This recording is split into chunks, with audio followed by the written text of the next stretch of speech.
Di tengah riuhnya dunia yang terus berubah, aku, Tono, mantan prajurit Kopassus yang memilih kehidupan damai jauh dari medan tempur, tiba-tiba terjerat kembali ke dalam pusaran kekerasan dan intrik ketika sebuah video menghina kehormatan jenderal TNI yang kuanggap seperti ayah sendiri tiba-tiba viral.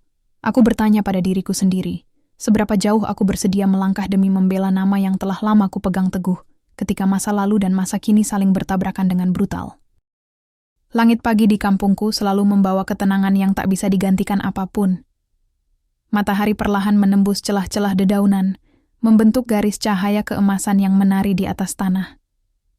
Angin berembus pelan, membawa aroma tanah basah dan bunga kenanga yang baru mekar. Disinilah aku, Tono, menjalani hidup yang selama ini kudambakan. Jauh dari suara tembakan, jauh dari ledakan, dan yang paling penting, jauh dari perintah untuk membunuh. Sudah lebih dari 10 tahun sejak aku meletakkan senjata dan melepas seragam loreng kebanggaanku. Dulu, aku prajurit Kopassus, pasukan khusus yang dilatih untuk misi-misi yang tak semua orang bisa bayangkan.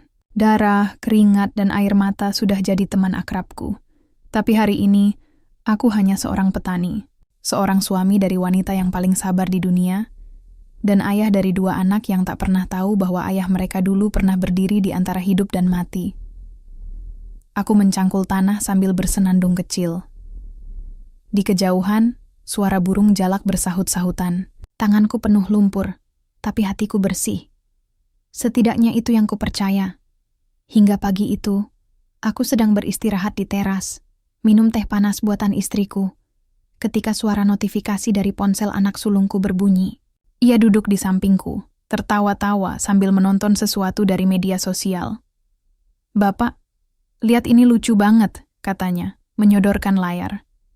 Awalnya aku tak tertarik.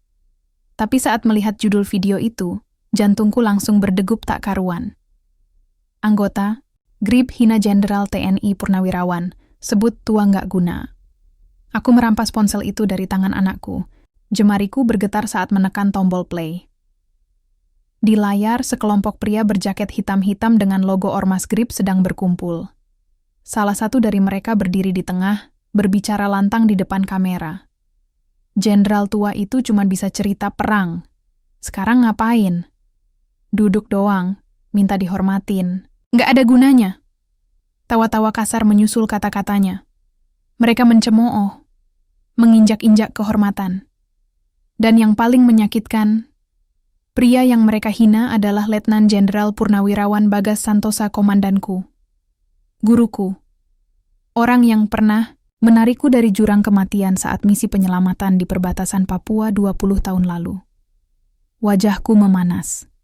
Dadaku bergemuruh.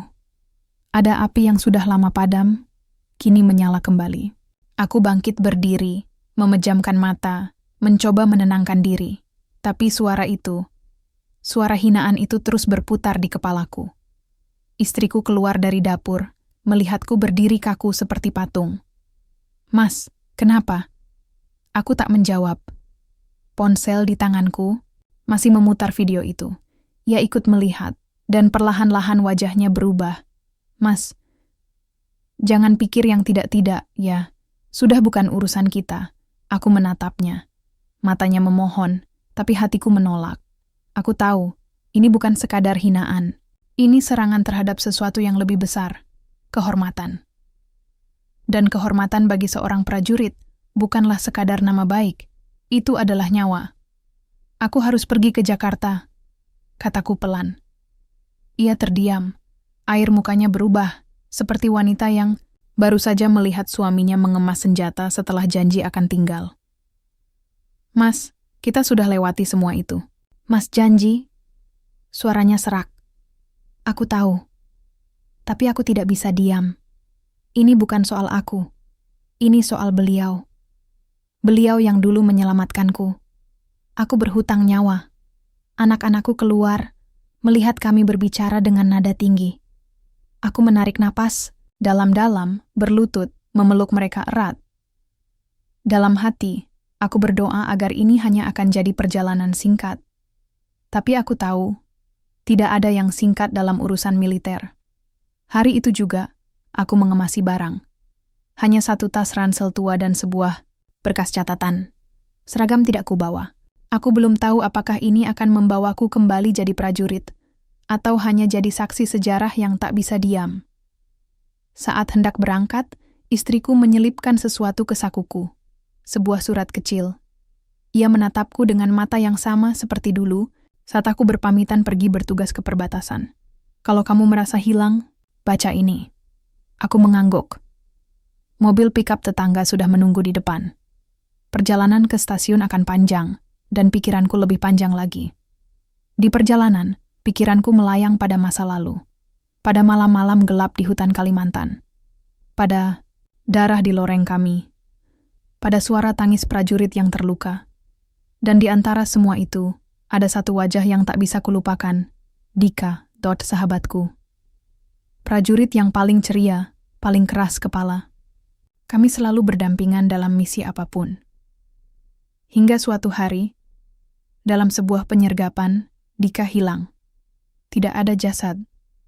Tidak ada jejak. Hanya desas-desus bahwa ia ditangkap musuh. Aku menolak percaya bahwa ia mati.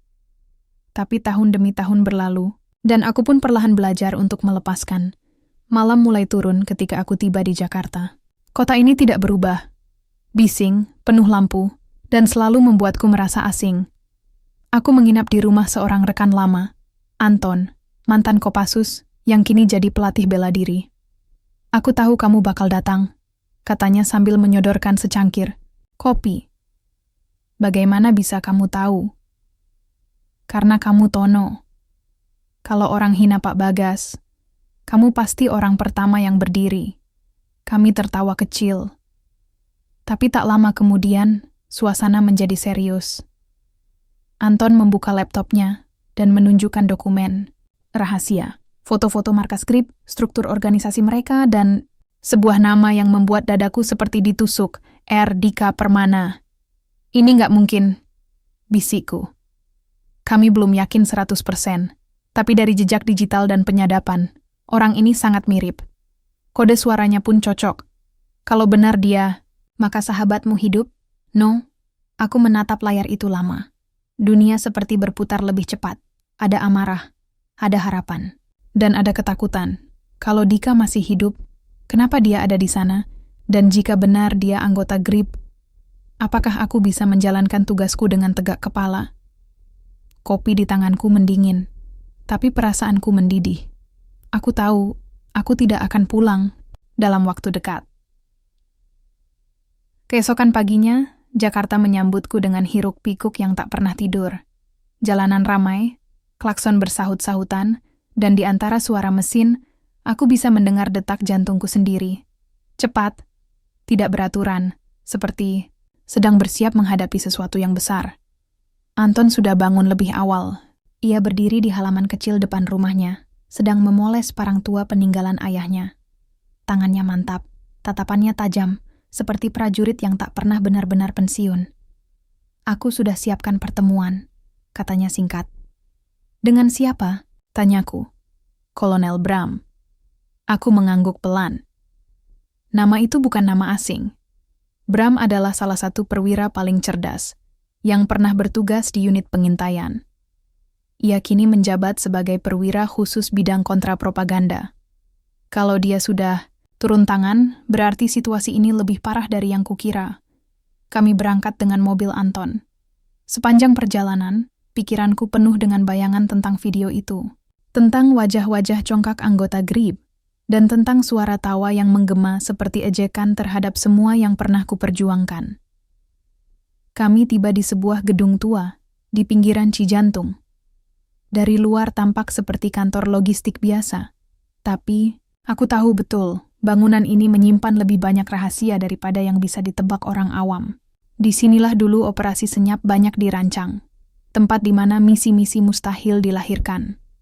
Kami melewati lorong sempit, lalu tiba di sebuah ruangan berisi meja besar, layar monitor, dan peta dinding.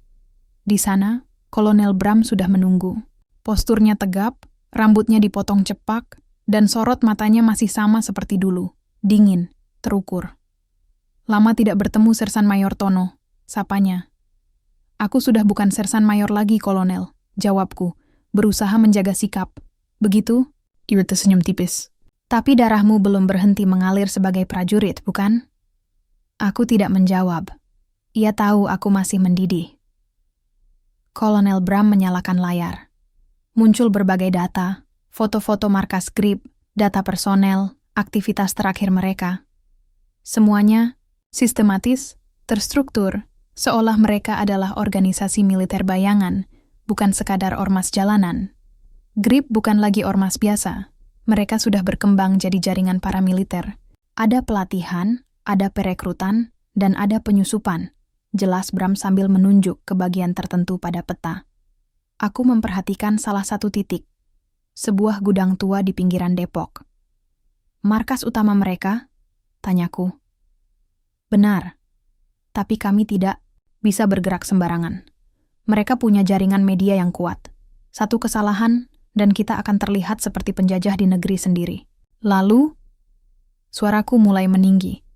Apa kita akan diam saja? Menonton mereka menghina jenderal kita? Menunggu sampai kehormatan jadi bahan tertawaan? Bram menatapku. Dalam sekejap, ruangan itu menjadi senyap. Kita tidak akan tinggal diam. Karena itu kau ada di sini. Aku terdiam. Kami butuh seseorang yang bisa menyusup tanpa mencolok. Yang paham medan, yang bisa bertindak di luar protokol. Kami butuh seseorang seperti kau. Dadaku berdegup. Aku tahu arah pembicaraan ini. Kau ingin aku kembali, bisikku. Bukan sebagai prajurit aktif, tapi sebagai mata dan telinga kami. Di dalam. Tanpa seragam. Tanpa identitas. Aku menarik napas panjang. Rasanya seperti kembali ke titik nol. Saat dulu pertama kali diberi misi yang tak tercatat dalam buku apapun. Dan, jika memang Dika benar-benar bagian dari mereka, tanyaku perlahan. Bram tak menjawab seketika. Ia memutar tubuh, lalu membuka laci meja dan meletakkan sebuah berkas. Di dalamnya, ada foto yang membuat tanganku gemetar. Foto itu buram, diambil dari kamera jarak jauh. Tapi wajah itu tidak salah. Lagi Dika sahabatku, kawan seperjuangan, kini berdiri dengan rompi hitam berlogo GRIP, memegang handy-talkie, memimpin sekelompok pemuda bertubuh kekar. Dia terlihat memimpin unit dalam pelatihan ormas itu. Jelas Bram. Tapi informan kami bilang dia tidak sepenuhnya setia. Beberapa gerak-geriknya mencurigakan. Dia bisa saja menyusup juga, seperti aku. Bisa saja. Tapi bisa juga dia sudah benar-benar berubah. Aku menatap foto itu lama. Perasaan bersilang di dalam dada. Antara harapan dan pengkhianatan. Aku butuh waktu, kataku akhirnya. Kau punya 2 hari, jawab Bram singkat. Malamnya, aku duduk sendirian di loteng rumah Anton. Di tanganku, surat dari istriku. Kertas itu tipis, tintanya agak pudar karena terkena keringat tanganku yang dingin. Mas, aku tahu kamu selalu berjalan di antara 2 dunia. Dunia perang dan dunia damai. Tapi ingatlah, pulanglah sebagai dirimu yang utuh. Kami tak butuh pahlawan. Kami butuh ayah. Kami butuh suami. Jangan hilang, Mas. Air mataku menetes tanpa suara. Hatiku bimbang. Di satu sisi, darah prajuritku memanggil. Di sisi lain, rumah kecil di desa itu menantiku dengan harapan sederhana. Tapi aku tahu, aku tidak bisa mundur. Tidak sekarang. Besok, aku akan mulai menyusup. Aku akan masuk ke markas GRIP sebagai relawan baru. Identitasku akan diubah. Nama lamaku akan dihapus. Dan di dalam sana, aku akan mencari tahu siapa yang benar, siapa yang bersalah, dan apakah Dika masih Dika yang kukenal.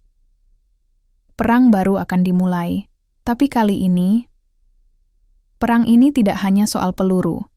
Ini soal hati. Hari itu, aku resmi bukan siapa-siapa, nama Tono, sudah mati. Di dokumen yang kubawa, identitasku adalah Yuda, seorang perantau dari Jawa Tengah yang mencari penghidupan di ibu kota. Riwayat hidupku direkayasa, putus sekolah, mantan buruh proyek, pernah ikut pelatihan bela diri jalanan. Semua dibuat seakurat mungkin, dengan celah yang cukup untuk membuatku tampak biasa.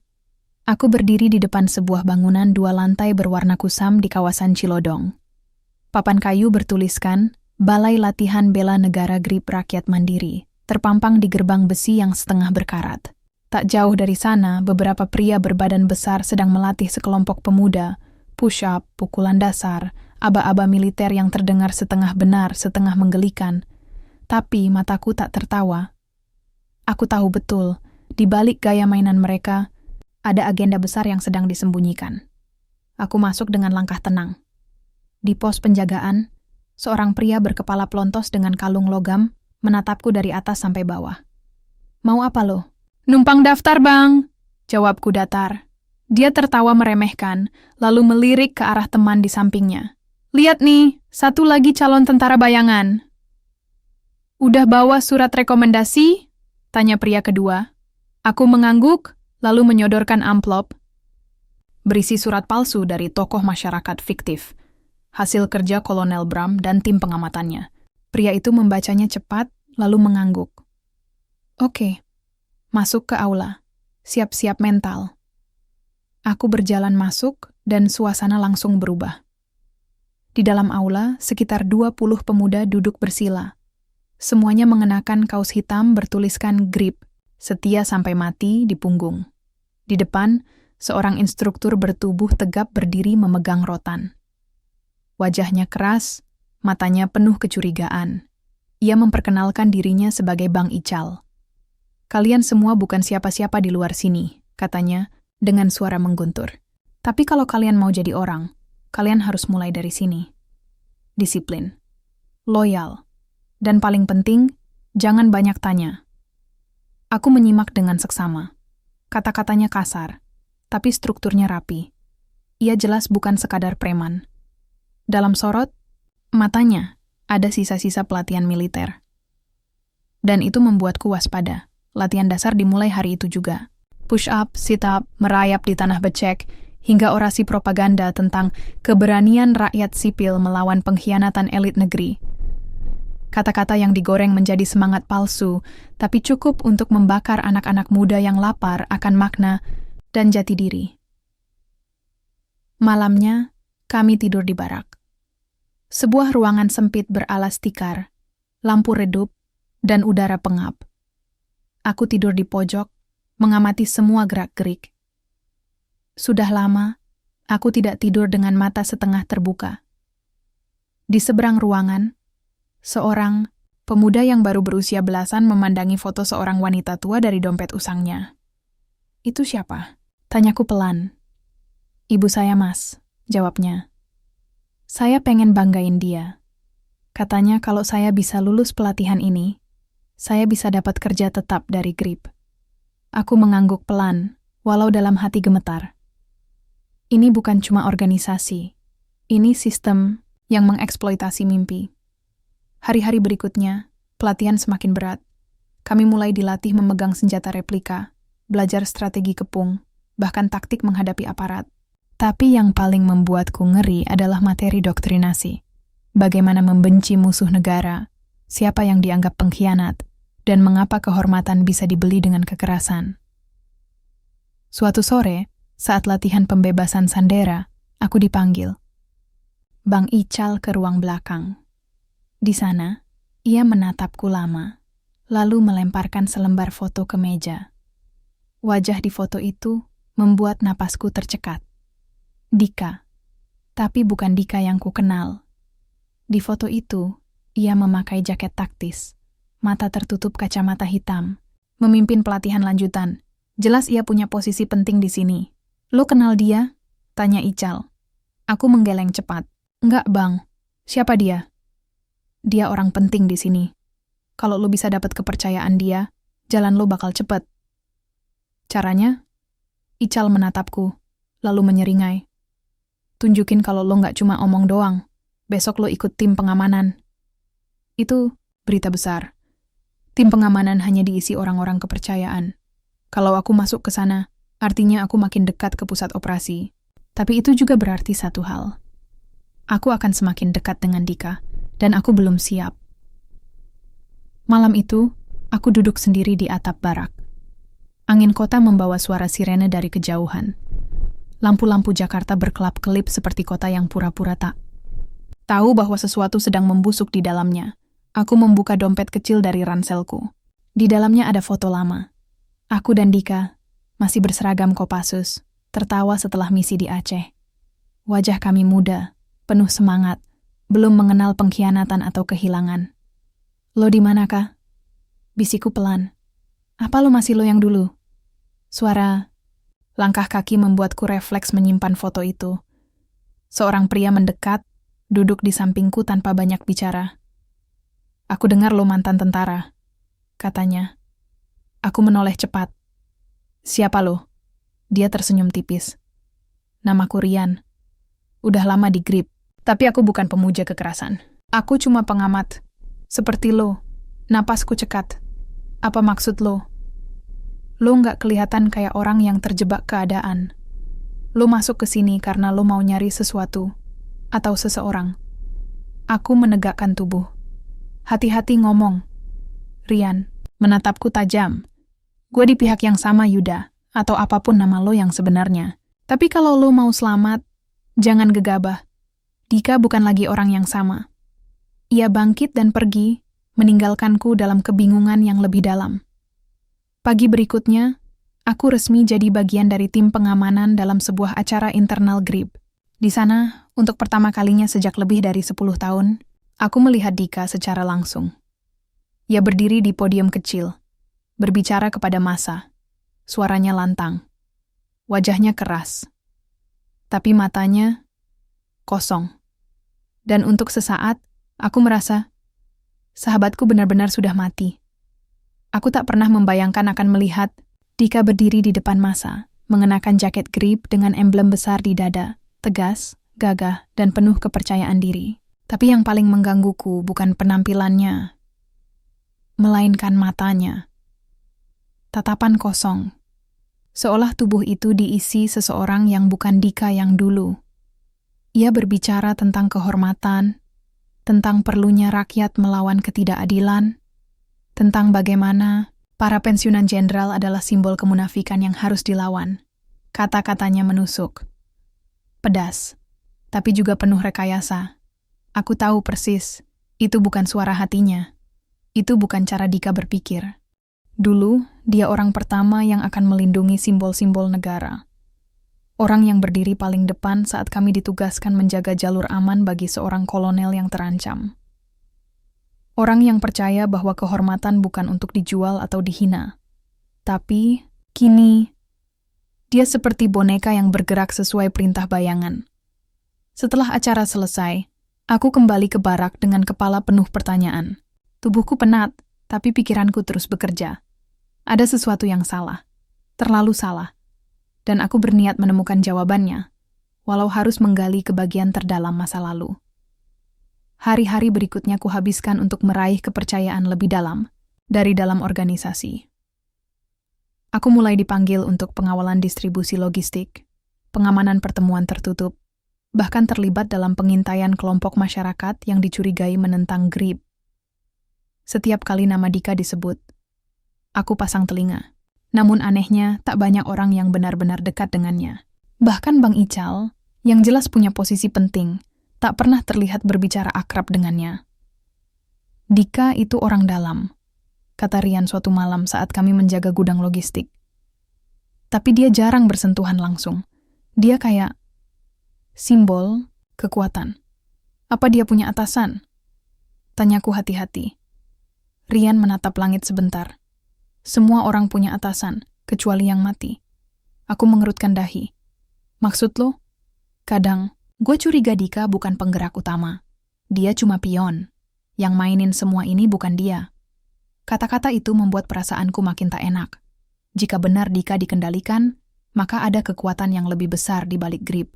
Dan mungkin Dika sedang terjebak, bukan mengkhianat.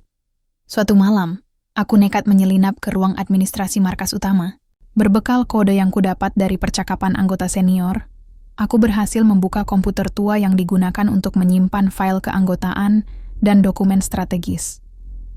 Aku telusuri folder demi folder. Kebanyakan berisi daftar relawan, laporan bulanan, dan pengeluaran logistik. Tapi satu file menarik perhatianku. Protokol Sigma, level 2. Folder itu terkunci dengan sandi.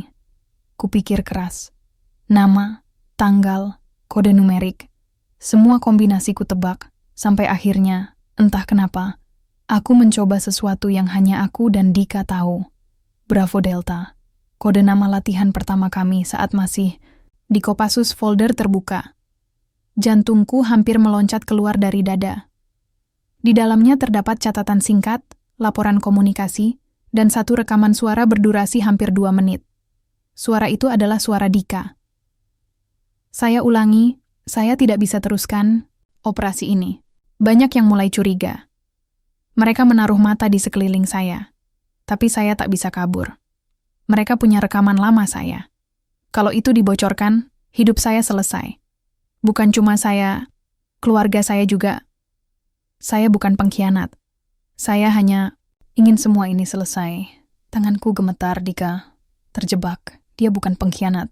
Dia Sandera. Aku cepat-cepat menyalin file itu ke dalam flash disk. Langkahku pelan saat keluar dari ruangan. Jantungku berdebar seperti drum perang. Tapi sebelum sempat menutup pintu, sebuah suara membuyarkan semuanya. Kau bukan orang sini, ya? Aku membeku. Di balik bayangan, berdiri seorang pria tua dengan jubah panjang. Wajahnya pucat, matanya tajam seperti seekor ular yang sedang menunggu mangsa.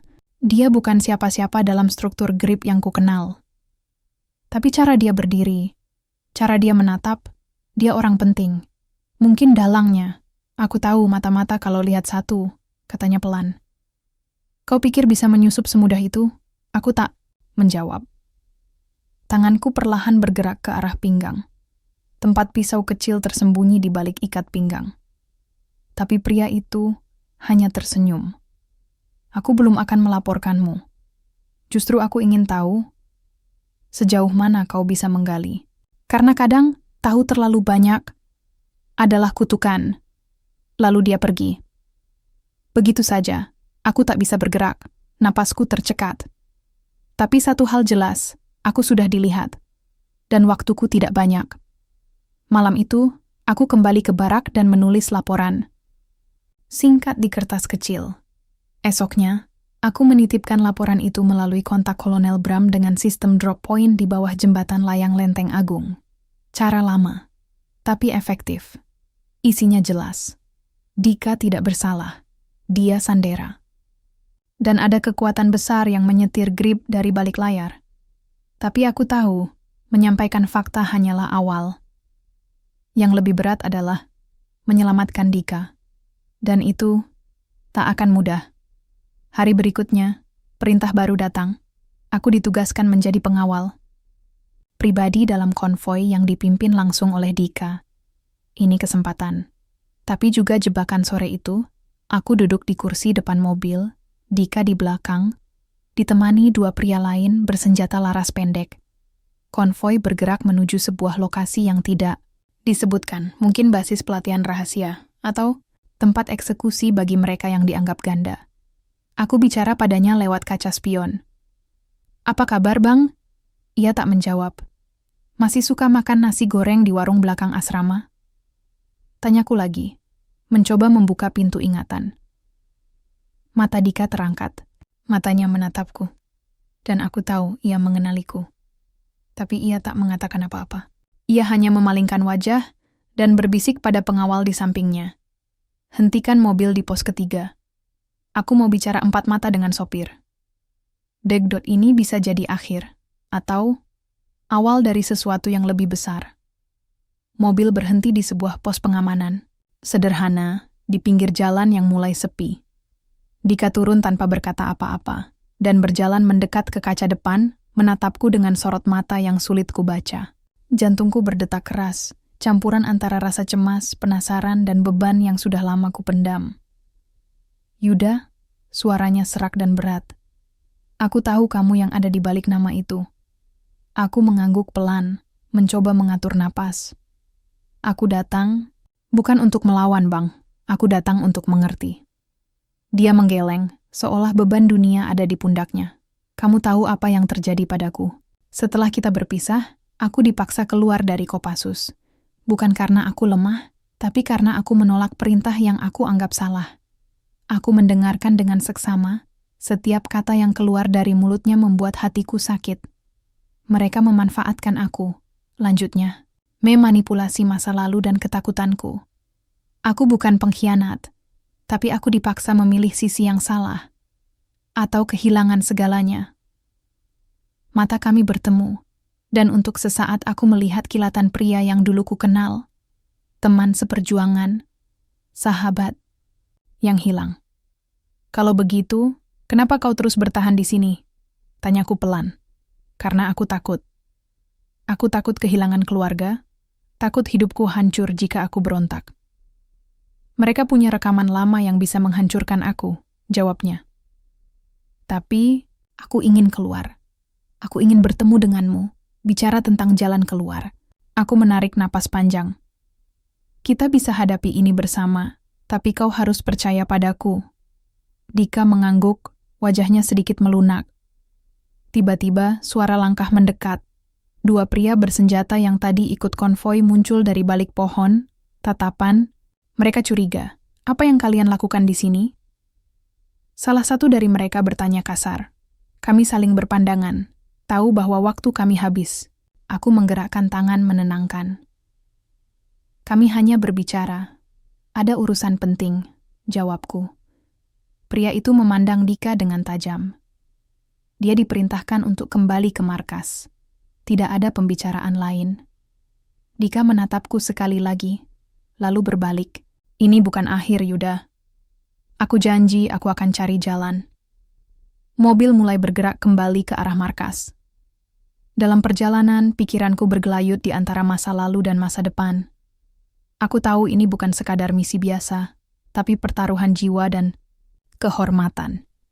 Ketika malam tiba, aku duduk sendiri di atas atap barak, menatap langit yang penuh bintang. Di sanalah aku berjanji pada diriku sendiri, bahwa aku akan menyelamatkan Dika dan mengungkap kebenaran di balik bayang-bayang Grip.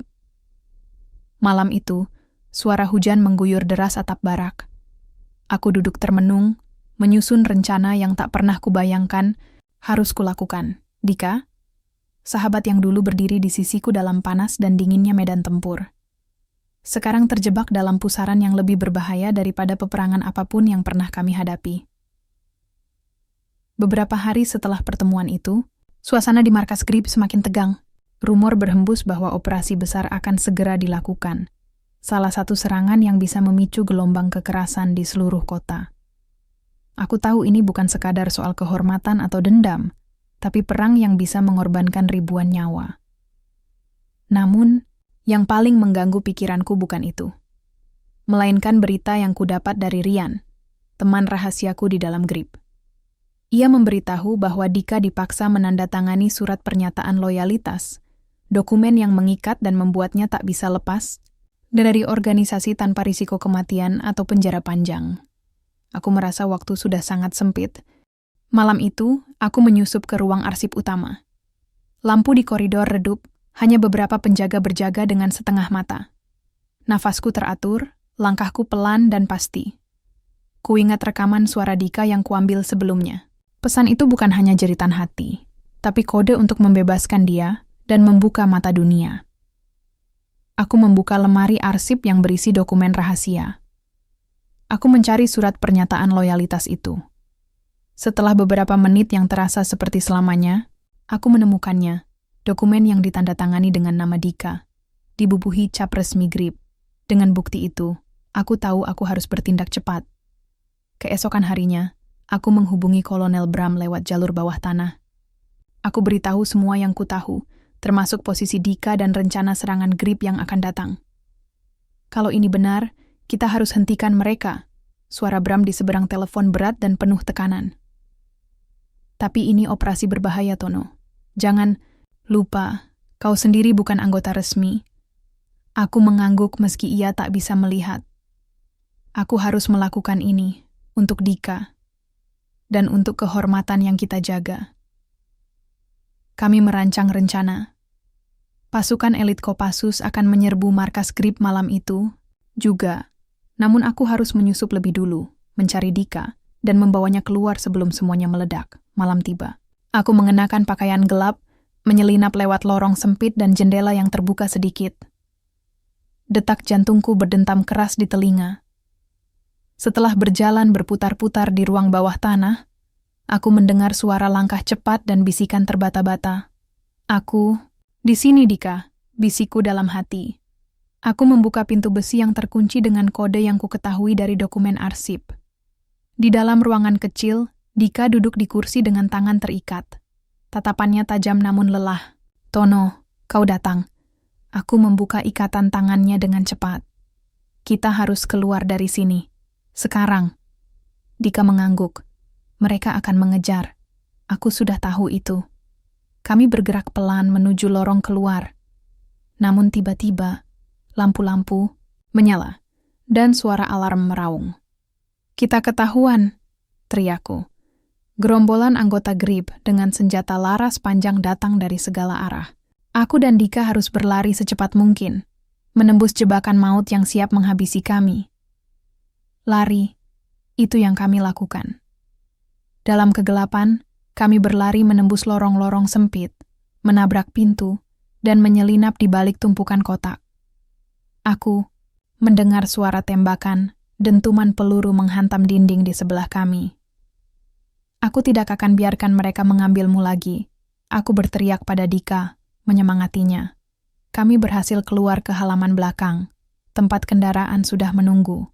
Tapi di sana, rintangan terakhir menghadang. Sekumpulan pasukan Gribi bersenjata lengkap menutup jalan. Pertarungan pun pecah. Aku mengandalkan naluri dan pengalaman lama, menembak dan bertahan sekuat tenaga. Dika di sampingku, meski jelas kelelahan, tetap bertarung dengan keberanian yang dulu kulihat puluhan kali. Saat semua hampir berakhir, helikopter Kopassus tiba, membelah malam dengan lampu sorot yang menyilaukan. Cepat, naik!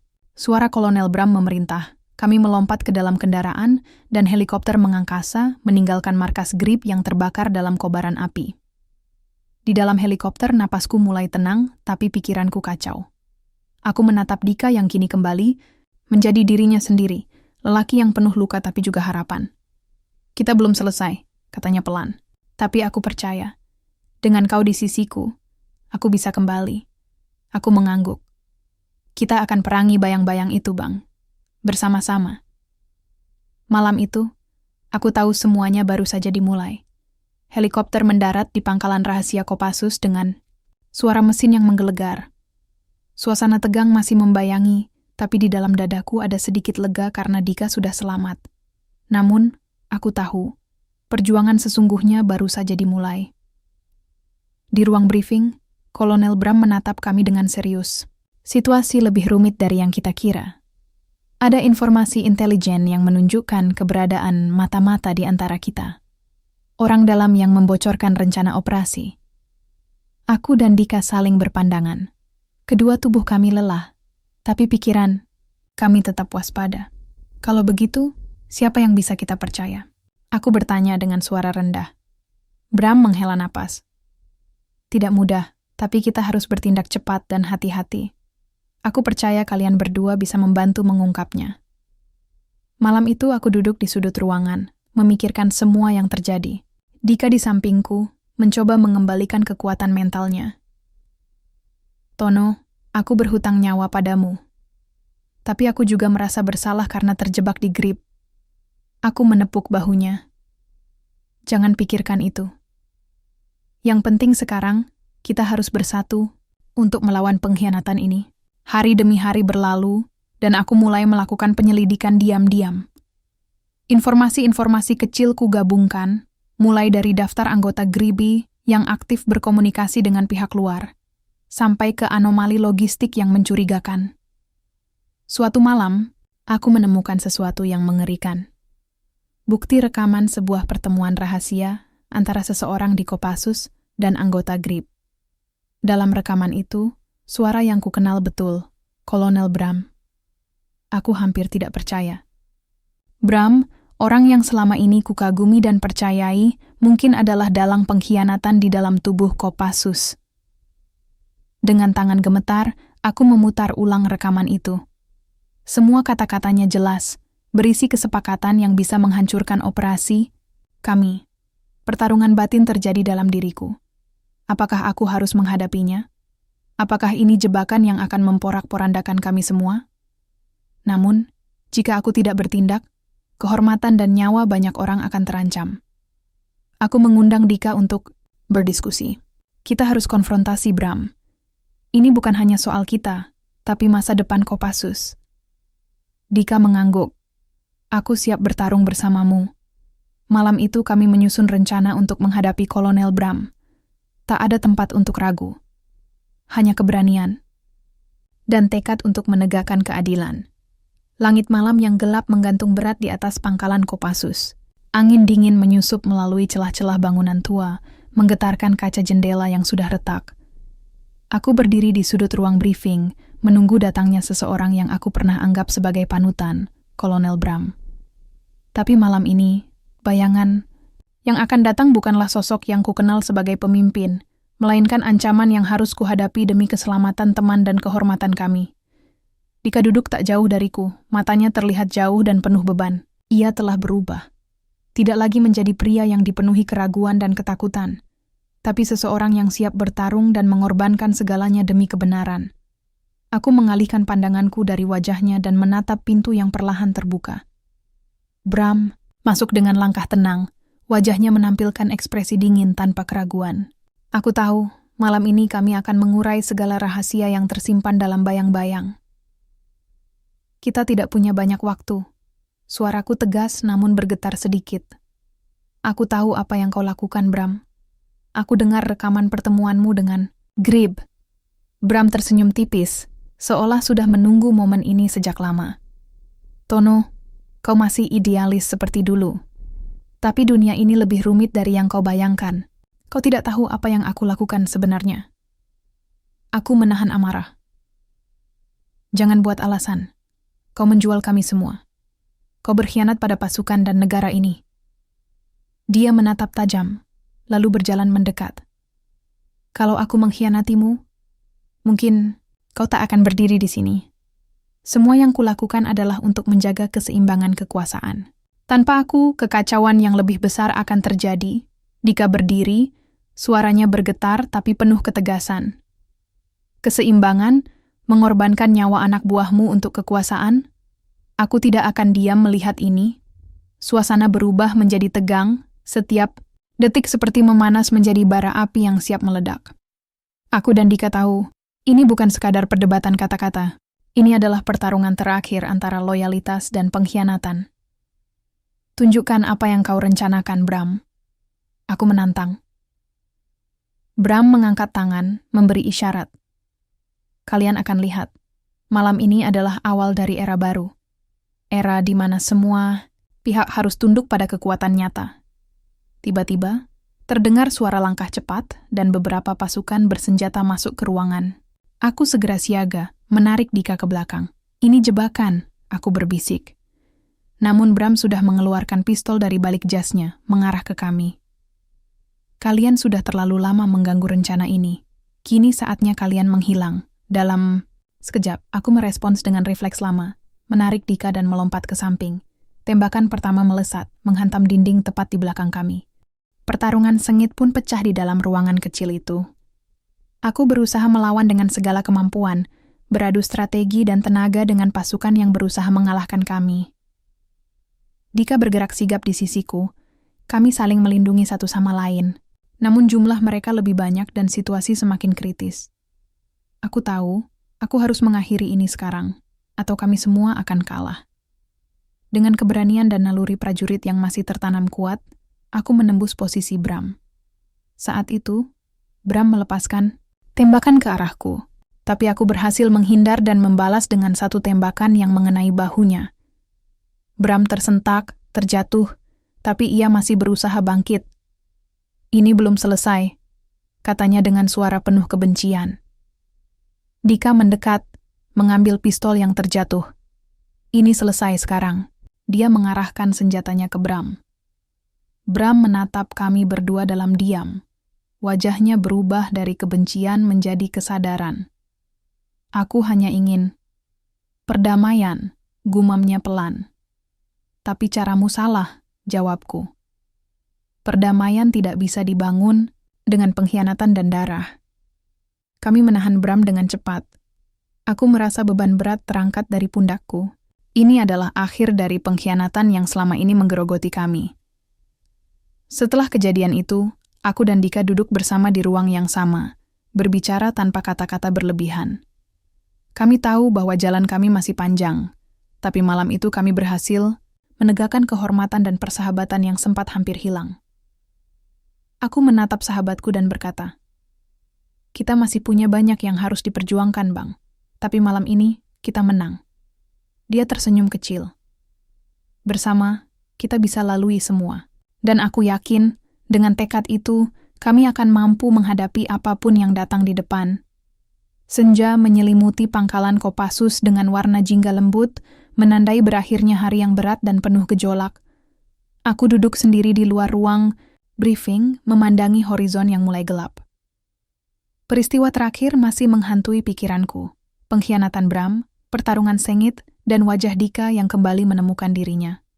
Pasca konfrontasi, suasana di markas berubah drastis. Kolonel Bram ditahan dengan pengawalan ketat, sementara investigasi resmi dilanjutkan. Aku merasa lega, tapi juga waspada. Dunia militer tak pernah sesederhana yang kubayangkan dulu. Dika kini menjadi bagian dari tim inti Kopassus kembali, meski dengan status yang masih dipertanyakan oleh sebagian anggota. Aku melihatnya berjuang bukan hanya melawan musuh luar, tapi juga stigma dan rasa bersalah yang membebaninya. Di suatu pagi saat kami berlatih bersama, aku melihat Dika melangkah dengan lebih tegap. Dia tersenyum dan berkata, "Tono, aku berterima kasih. Kau sudah membawaku kembali ke jalan yang benar." Aku membalas senyumnya. "Ini bukan soal aku, Bang. Ini soal kita. Tentang apa yang benar dan apa yang salah. Namun, aku juga tahu perjalanan kami belum selesai. Ada kelompok-kelompok bayangan lain yang mungkin bersembunyi, menunggu waktu untuk menerkam kembali. Tapi aku percaya, selama kami berdiri bersama, kami bisa menghadapi gelap itu." Malam harinya, aku duduk kembali di atap barak, mengingat kembali masa-masa sulit dan keputusan yang harus diambil. Kehormatan memang mahal harganya, tapi ia juga membebani. Namun aku yakin, setiap luka yang kami terima adalah harga yang harus dibayar untuk menjaga nama baik dan persaudaraan. Besok adalah hari baru, kataku pelan pada diri sendiri, menatap bintang yang mulai bermunculan. Aku tahu, setelah badai datang, selalu ada sinar terang yang menunggu. Udara pagi terasa segar ketika aku menginjakkan kaki di halaman pangkalan. Suara burung berkicau menyambut hariku, seolah dunia memberi kesempatan baru setelah gelap dan badai yang kami lalui. Semuanya terasa berbeda, meski beban masa lalu masih membayangi. Dika berdiri di sampingku, memandang Cakrawala dengan mata yang penuh harapan. "Kita sudah keluar dari bayang-bayang, Tono." Aku mengangguk perlahan. "Tapi bayang-bayang itu akan selalu ada, Bang. Hanya kita yang bisa memilih bagaimana meneranginya." Hari ini kami mengadakan upacara kecil untuk mengenang prajurit-prajurit yang gugur dalam berbagai pertempuran dan untuk merayakan persahabatan yang teruji waktu. Semua yang hadir terlihat lebih dewasa, lebih bijak. Aku berdiri tegak, mengenang masa-masa sebagai prajurit Kopassus dan perjalanan yang membawaku ke titik ini. Kehormatan bukanlah sesuatu yang mudah diperoleh, dan bukan pula sekadar kata kosong. Kehormatan adalah pilihan. Pilihan untuk berdiri teguh meski dunia mencoba menggoyahkan. Ketika upacara selesai, aku berjalan menyusuri koridor pangkalan. Beberapa prajurit muda menatapku dengan penuh rasa hormat dan harapan. Mungkin aku bukan lagi prajurit yang sama seperti dulu, tapi aku tahu setiap langkahku akan kuarahkan untuk menjaga mereka dan nilai-nilai yang kami perjuangkan bersama. Dika menepuk bahuku, senyumannya menguatkan. "Mari kita hadapi masa depan, Tono, bersama." Aku tersenyum, mengangguk. "Ya, bersama." Langit cerah di atas kami, membuka jalan bagi bayang-bayang yang akan menjadi terang. Bukan hanya untuk kami, tapi untuk semua yang percaya pada keadilan dan persahabatan sejati.